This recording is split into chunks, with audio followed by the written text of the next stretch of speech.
After saving Indiana against Kennesaw State, it's time for Tamar Bates to enter the starting lineup.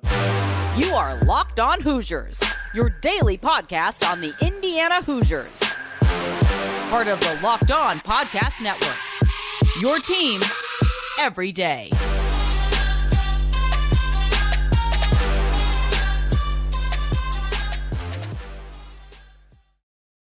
What is up, everybody? Welcome back to Locked On Hoosiers, your one and only daily one-stop shop for everything IU athletics. I'm your host, as always, Jacob Rude. I want to thank you guys for making us your first listen this Tuesday and every single day of the week. Long time no talk. I hope everybody had a fantastic holidays. I hope you stayed warm during this ice age that we went through over the holiday weekend.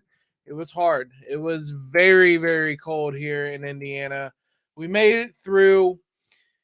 IU didn't make it any more comfortable over the weekend.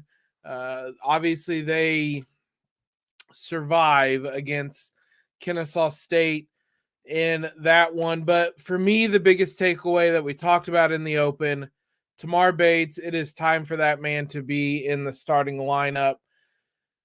There were a number of things I took away from that game. I don't want to dive too deep into it because at this point it was 4 days ago.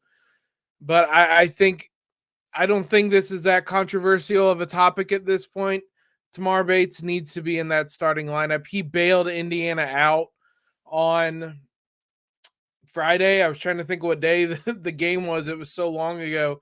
He bailed Indiana out on Friday with his 19 points, a team high. Him and Jalen Hood-Schifino, to Jalen's credit, in that second half, the two of them looked really, really good. But it's Tamar who needs to be in that starting lineup.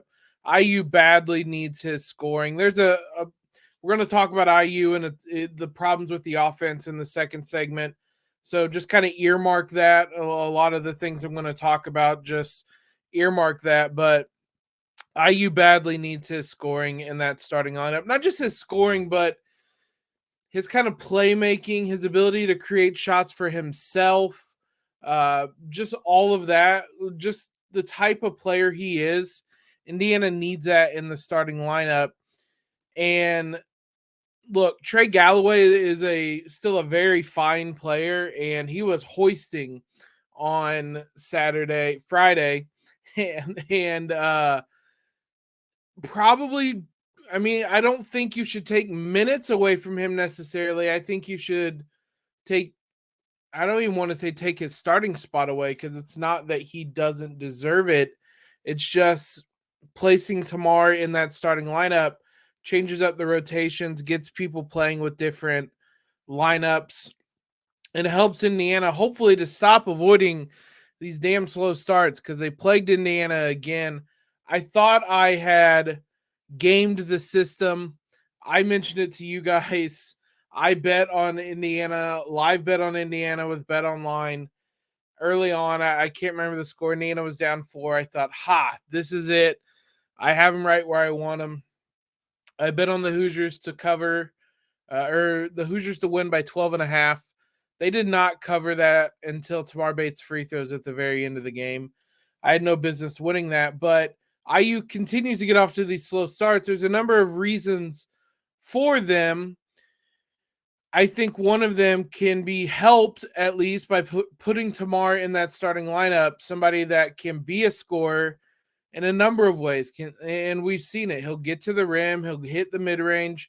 His three-pointer looks like it's come all the way around. He had damn near a Steph Curry-esque three-pointer in that game, a corner three when he was on fire, where he let it go and he was turning around and heading back down court as that thing was swishing through the net. His confidence is at an all-time high, and that reason alone, I think, is a reason to move him into the starting lineup. It doesn't have to be a permanent thing, but right now, with how well he's playing and how much IU is struggling, it seems like an obvious thing to do. Perhaps and I don't want this to happen, but perhaps he goes into a cold spell. Then you switch the lineup up once again. But I think right now Indiana needs his scoring, his playmaking, his ball handling. It takes pressure off Jalen Hood-Schifino as well, because right now he's really the only ball handler in that lineup. Trey Galloway can kind of do it, but he still struggles, and he's more of like a tertiary ball handler than even just a secondary one. He still has a way to go in that regards. Tamar can be a ball handler. It may not always be to set up for other people, but he can be someone that can get to the rim, and maybe that does lead to more assists when he's playing with the starters.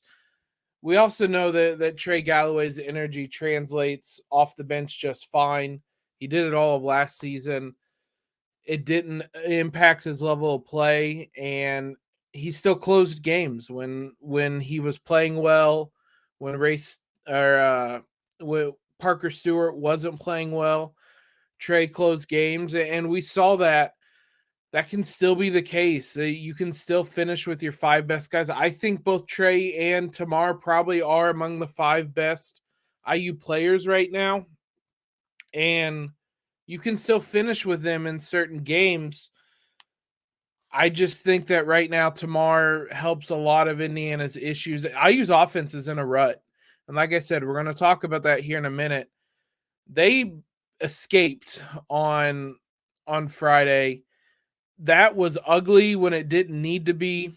I mean, honestly, both sides of the ball are in a bit of a rut, but offensively, there's a lot of changes that need to be made. And what we're going to talk about, Tamar fits into those changes a lot better than Trey would. Again, none of this is necessarily to disparage Trey Galloway, who, like I said, very good player, is going to be critical to IU's success this year. But Tamar Bates, he needs to be in that lineup. IU needs him and his scoring to be in that starting lineup. But like we said, IU's offense, we need to talk about it because, boy, it is a mess. I will grant that they did not have Xavier. They did not have Trayce. Arguably, their 2 best players. Arguably, their 2 most important offensive players coming into the season. I'll grant them that, but even with that, IU's offense, I think, needs a bit of an overhaul during this kind of holiday period where they have a lot of time off. We'll talk about maybe some things that they need to switch up and try here in just a moment. But first, let's talk about LinkedIn. These days, every new potential hire can feel like a high-stakes wager for your small business. You want to be 100% certain that you have the access to the best qualified candidates available. That's why you guys have to check out LinkedIn Jobs. LinkedIn Jobs helps you find the right people for your team faster and for free. You guys hear me talk about it all the time. Very simple process. You go to linkedin.com/lockedoncollege, create your job posting for free, share it to your network so that all of your connections see your hiring. You get to add some kind of vetting questions to weed out the candidates so that you know the people you're interviewing are qualified for the job. LinkedIn Jobs helps you find the qualified candidates you want to talk to faster. Post your job for free at linkedin.com/lockedoncollege. That's linkedin.com/lockedoncollege to post your job for free. Terms and conditions apply. Thanks again for making us your first listen every single day. For your second listen today, check out the Locked On Sports Today podcast. From the games that matter the most to the biggest stories in sports, go beyond the scoreboard, behind the scenes with local experts and insights only Locked On can provide. Locked On Sports Today, available on this app, YouTube, wherever you guys get podcasts. If you did not hear Monday, we did have an episode. It just wasn't Locked On Hoosiers. It was a year in review, which I think it was a great look at kind of the insight, as I just said, that Locked On can provide all these big sports moments, and we had kind of the up close and personal take on all of them. So go listen to that, go watch that. If you guys missed it on Monday, it is still on our feed, on our YouTube page, wherever you guys typically watch or listen to us at. IU's offense is a bit of a mess. It continues to be that way. It was that way on Friday. Even granting the fact that they were without two of their best players, that was Kennesaw State. That was a team that, I mean, we did talk about, they were a very good three-point shooting team. They'll probably knock off some people this year, although I don't know that they'll actually have anybody else to knock off. Yeah, they're going into conference play. They might sneak up on somebody if they make the tournament, because that team is kind of designed to, with their three-point shooting, to get hot one night and upset someone. It damn near was Indiana. I had kind of resigned myself to the fact at a certain point that it would be Indiana, and that we were going to have to go into a 2-week-long break having lost the last game and having lots of questions about Indiana. We won the game. It doesn't change it. We have a lot of questions about Indiana. If you look at kind of the statistics on KenPom, at least some of the raw and even advanced numbers, it looks like IU's offense is good. And to a certain extent it is. It ranks 34th in the country. They're 9th in effective field goal percentage. If you watch Indiana's game, I think you can tell that the offense is not quote unquote good. I think that IU probably needs to do a bit more small ball, and maybe to the even starting that type of lineup, because you saw, especially in that Kennesaw State game, when IU went small, it opens up so much more of the offense, especially for someone like Jalen Hood-Schifino, who maybe isn't quite as good as Xavier Johnson at getting to the rim. It's not as much of a strength, I guess I should say. Although he's still very good at it and did it in that second half, but he was able to do it because there were so many more driving lanes. When you have Trayce and Race kind of parked basically on opposite sides of the paint, you're constricting so much of what the offense can do. You're making it easier on the defense to defend you, because you don't even really have to help all that much into the paint on drives, because you know your two post players are already down there. On Friday, when the court was more spread out, Race could come up for ball screens, and that big isn't in the middle of the floor in the paint anymore. And you saw how often Jalen Hood-Schifino got to the rim.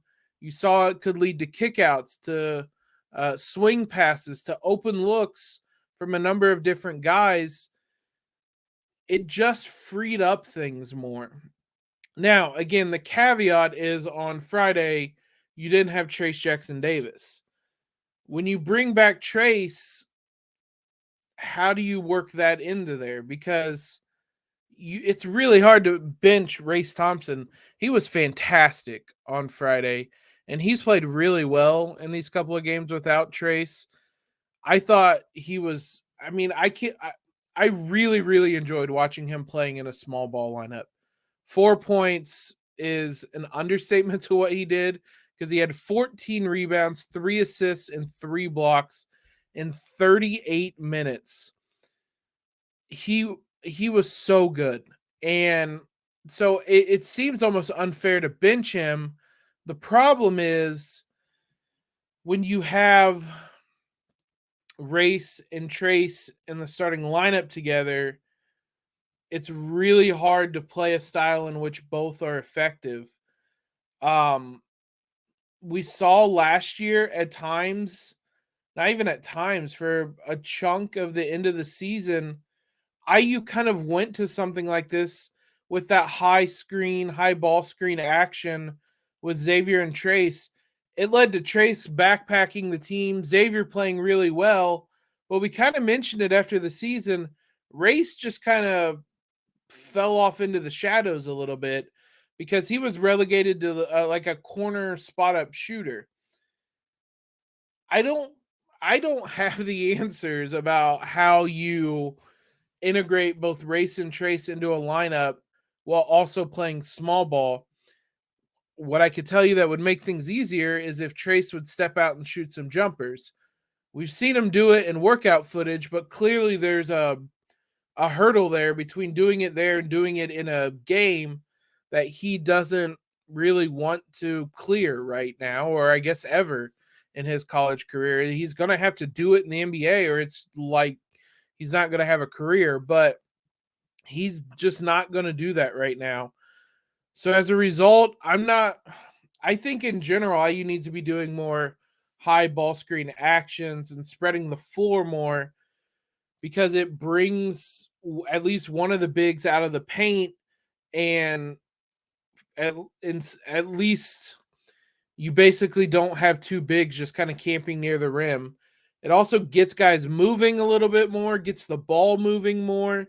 Like I said, if you get these driving kicks and rotations, because IU has a really bad habit of just standing and watching, especially when the ball goes into the post. If Race or Malik get the ball in the post, it is four other guys staring at him as a post player. You saw, I think one of Race Thompson's best and underrated skills is moving without the ball. He does it really well with Trayce.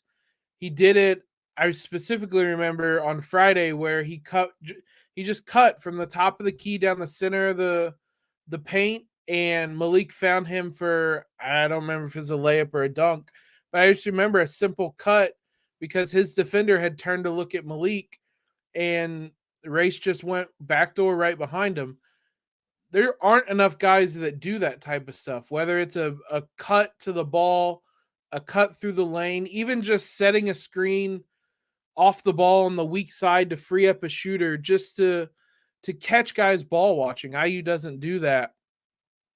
What I know right now is that what IU is doing right now is not working. And I'm hoping that these 2 weeks are spent almost overhauling the offense, because it is a mess. It's been a mess. Even when IU won the big games, its offense was a mess. Against Xavier, Trayce and Xavier had to play like superstars to really drag Indiana through that one. Against UNC, that was not a pretty game. That was IU just making it ugly and playing bully ball in the paint to outmuscle a North Carolina team that was reeling. And they've stopped reeling, but in a North Carolina team that really struggled in that regard and was in a bad place at the time. But you can look at other games. Rutgers, the offense scored 48 points. Arizona and Kansas both had really slow starts, and the offense couldn't really get going. That just seems to be the recurring theme, is that the offense is putting IU into a hole that they can't get out of. You got to change some things up. So the other thing is, I don't know how you play small and also play Trayce, Race, and Malik. You kind of,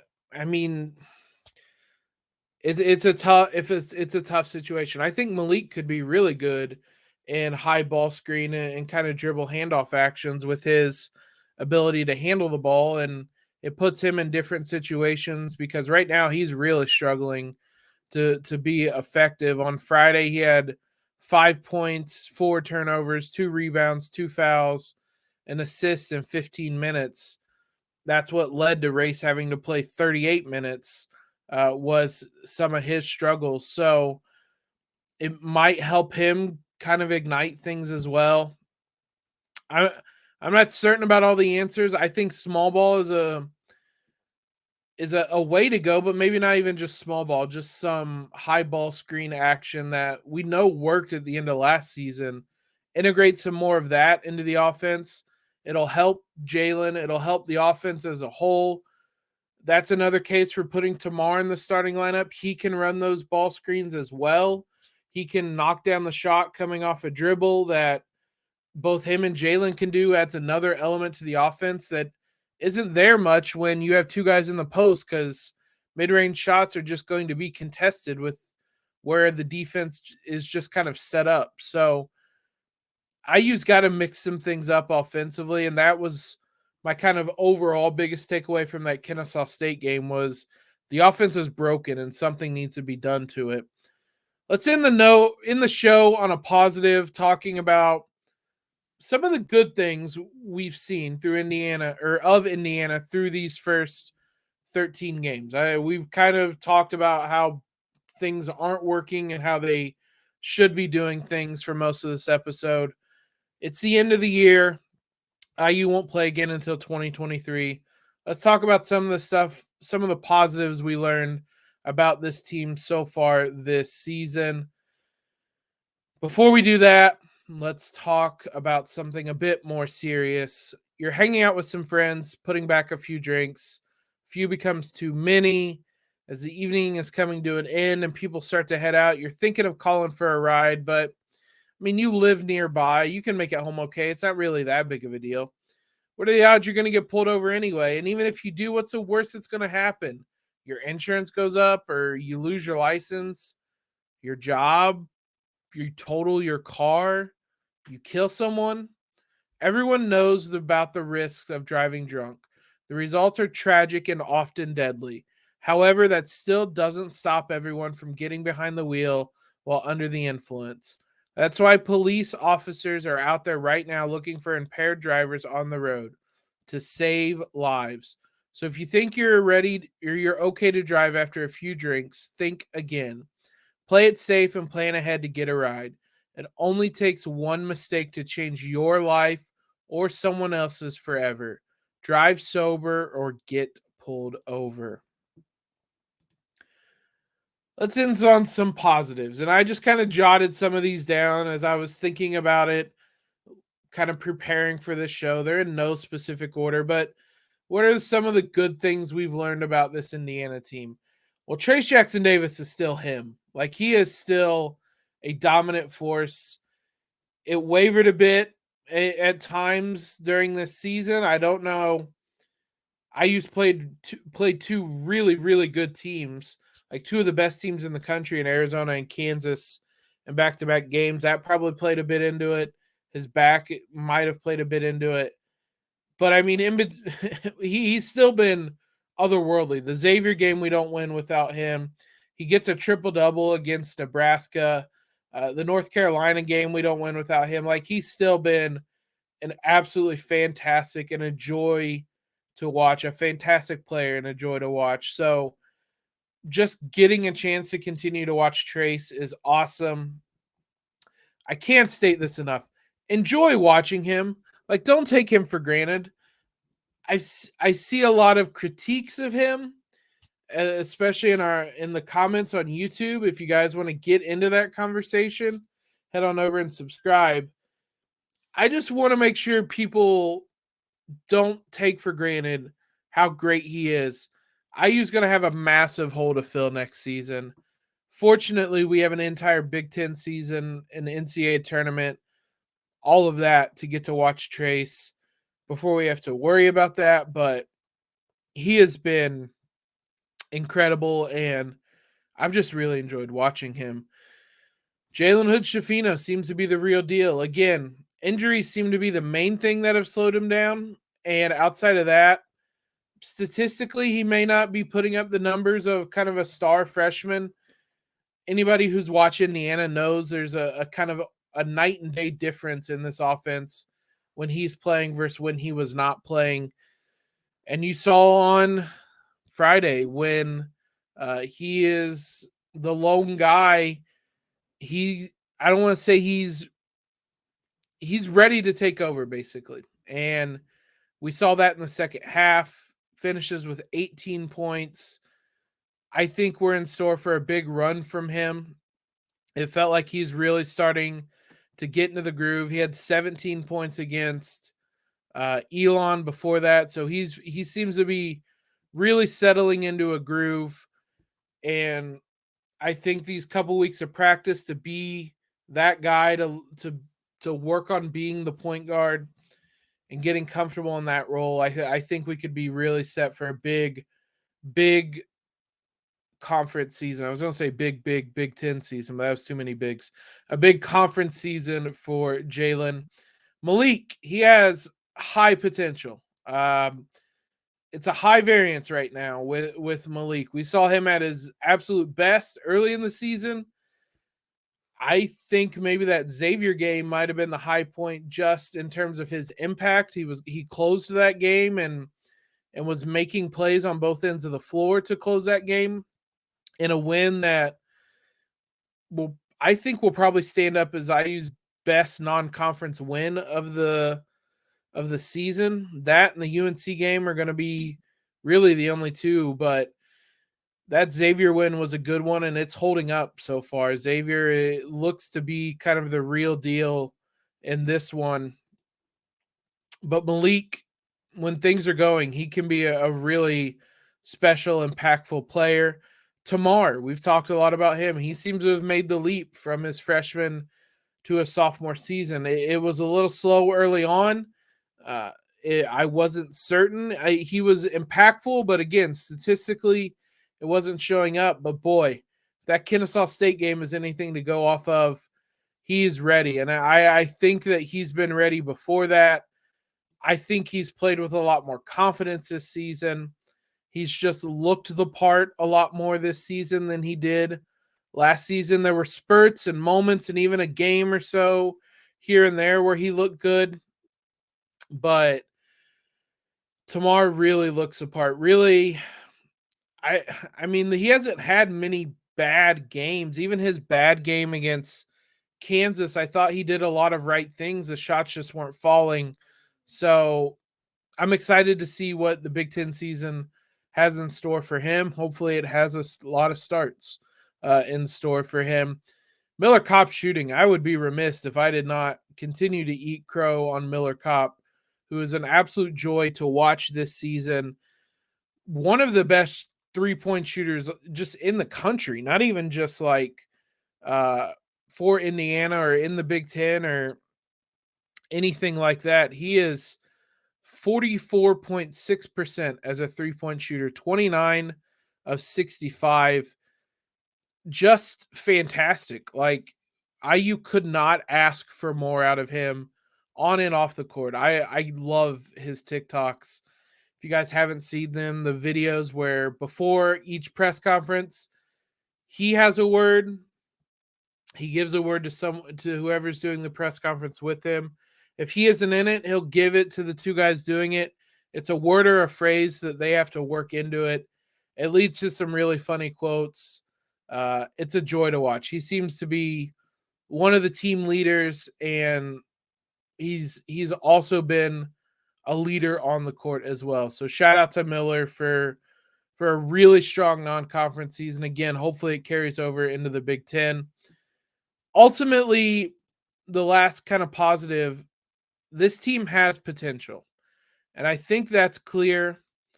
They haven't lived up to it and probably have been a bit disappointing through non-conference play. But we've seen enough to where I still think this is an IU team that can get to really high heights. A lot of that is how they played for the last 30 minutes in the Arizona game. There was maybe a 20-ish minute stretch in the middle of the Kansas game where they played well. Again, those are two of the best teams in the country. They're both top 8 KenPom teams. We talked last week. They're both number 1 seeds in Joe Lunardi's bracketology. I think it's important to keep that in mind when thinking about these teams. IU did not look to belong at that level, which maybe some expected that. I don't think it was an unfair expectation to think they could be a number 1 seed. They don't look that part, but this is still a really good team that at times has shown that they can be dominant and be among the best in college basketball. They're going to need to do that for 40 minutes, for multiple 40-minute stretches to accomplish what they want to accomplish this season. But this team still has the potential to be really, really good. Thanks again for making Locked On Hoosiers your first listen every day. We'll be back with you tomorrow to look back at some of the best moments of 2022 for IU sports, whether college, pro, any sport, basketball, football, there won't be a lot of those. Soccer, whatever it may be, we're going to look back on all of those. So join us tomorrow. Start making your list now. See if my list overlaps with any of yours. For your next listen, check out the Locked On Sports Today podcast. The biggest stories of the day, plus instant reactions, big game recaps, and the take of the day. Available on the Odyssey app, YouTube, wherever you get podcasts. Follow us on Twitter. Subscribe to the podcast. Leave a rating and review. All of that great stuff. Most importantly, though, guys, stay warm. It's getting warm again, but stay inside, stay warm. Listen to Locked On Hoosiers. And as always, LEO.